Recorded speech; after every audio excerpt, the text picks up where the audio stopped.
కానీ ఒక సన్న బియ్యం మీదనే 500ని, అది కూడా అరకొరనే ఇస్తా ఉన్నాం. ఇంకా అనేక మంది రైతులకు, సన్నోడ్లు పండించేటువంటి రైతులకు 500 రూపాయల బోనస్ రాలేదు. మిగతా పత్తి మీద అనేక రకాల నరగల డాటా ఉంది.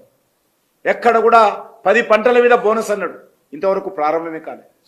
పోయేకాలం దగ్గరకు వచ్చింది ఇంకా, అంటే ఇంకా 3 సంవత్సరాలే ఉంటుంది. ఇంకా ఎప్పుడు మీరు ఇస్తారని అడుగుతా ఉన్నాను.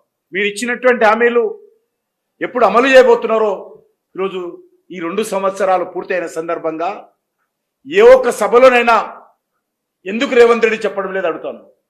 అది వ్యవసాయ రంగానికి సంబంధించిన సమస్యలు కావచ్చు, రైతాంగానికి సంబంధించిన సమస్యలు కావచ్చు, మహిళలకు సంబంధించిన సమస్యలు కావచ్చు, యువతకు సంబంధించిన సమస్యలు కావచ్చు, విద్యారంగానికి విద్యార్థుల సంక్షేమం కోసం మీరు ఇచ్చినటువంటి హామీలు కావచ్చు, ఎస్సీ ఎస్టీల కోసం ఇచ్చినటువంటి హామీలు కావచ్చు, బీసీ సామాజిక వర్గాలకు ఇచ్చినటువంటి హామీలు కావచ్చు, ఏది అమలు చేశామని చెప్పి ఈరోజు మీరు 2 సంవత్సరాల విజయోత్సవాలు చేసుకుంటున్నారో కాంగ్రెస్ పార్టీ ప్రభుత్వము తెలంగాణ ప్రజలకు చెప్పాల్సిందిగా కోరుతాను.